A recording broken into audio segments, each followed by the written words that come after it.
Individually, Alicia Froling broke her own single-season rebound mark. She had 328 last year. She has 330 this year. As a team, for the third straight season, SMU broke the single-season blocks record. They had 184 last year, 185 this year. And we broke the single-season rebound record in the last game, extended it to 1380 this year. It was 1331 last season. With that, we'll let Coach Mays open it up with a statement, and then we'll open the floor for questions. I'll tell you what, the first half made it look as if we was going to have a little fun, but they made it interesting in the second half, didn't they? Tell you what, this time of the year, if you have your team and they fight to the final buzzer and you can come away with a victory, you have to be happy. It's all about surviving and advancing. And I'm so proud of our young ladies for continuing to fight. So we're moving on, so we're excited. You faced a team that came in off a win over Oklahoma State. What concerned you the most coming into tonight about Abilene Christian? Well, I told the team we were concerned mostly about their three-point shooting ability. The fact that a team that shoots as many threes as a team and shoot as confident at the three-point line, they're never out of the game. So we can never get a lead that will be safe. And I'm just fortunate that they missed as many as they missed because they was able to they took 36. I didn't expect them to take that many. How about you, Warren? Well, it's on the scouting report. They shot like 48 threes in the game. Exactly. All of a sudden, that timeout, kind of midway through the fourth quarter, as they started making their run? Well, I just wanted us to lock in. What was said was us to go back and play the way we're capable of playing. We was getting a little bit lax. We had started fouling. We were out of position. And I was just trying to get us back to refocus. And I wrote on the board, let's go back to our discipline. Our discipline on the defensive end is what's going to win this game for us. We still have to box out and rebound. And we were able to do enough to get the victory. For the players, this was a team that had come in putting up over 800 three-pointers this year. Did you guys defend on the perimeter any differently tonight than you normally do to force them to 6 for 36? Yes, we did. we were expecting them to shoot, drive, and kick. So we're going to close out hard and just depend on our help. We didn't want them to shoot the three. So it's hard closeouts. During warm-ups, a couple of you guys saw you look around, saw a lot of Purple fans in the stands that came over from Abilene. What did you and your staff do to prepare your team for that much opponent's noise in your building?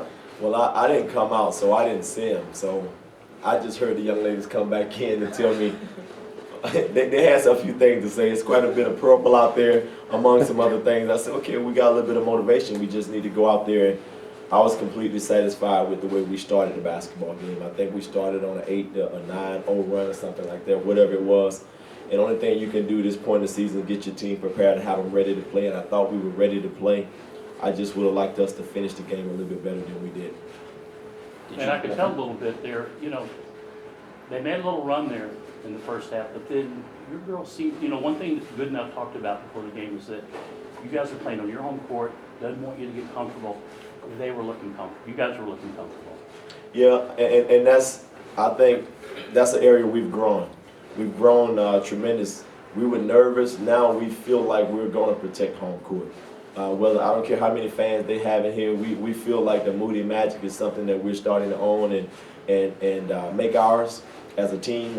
And I'm glad to see them play with a little bit more poise. The poise is one thing. I like to see them be a little bit more aggressive to finish teams, whether it's at the free throw line or just finishing with execution. And that's something we're going to continue to work on to the end of the season. And I would think, look, with a team that can shoot threes the way they can, that's why you don't want to give them, crack the door open a little bit because they can come back. Will you tell them? Tell them. Yeah, no. You don't want to crack. Did y'all hear that? You don't want to crack the door. You don't want to give them. I agree with you 100%. In the previous round, you guys got behind Louisiana Tech and had to claw your way back, go to overtime, get the win that way. Tonight you came out with a much faster start. Anything different in your pregame speech or in the approach you guys took to get ready for tonight? We knew that we came out slow against La Tech, and we just made an adjustment as a team, more so to come out with high energy and be intense and play together. And we made that a point to do that together. See, they never share this stuff with me though. I mean, I wish they would tell me that they're coming together and they're making these decisions so I can calm down and feel a little, you know, I'm on eggshells. Morgan, will you share that with me being the point guard next time y'all decide something? Will y'all share that information with the coach? We say we got you all the time, coach. We got you, coach. That's what that means. Okay. Okay. Dai'ja Thomas got hurt, Alicia Froling had some foul trouble, and you still won the rebound battle by 12. How?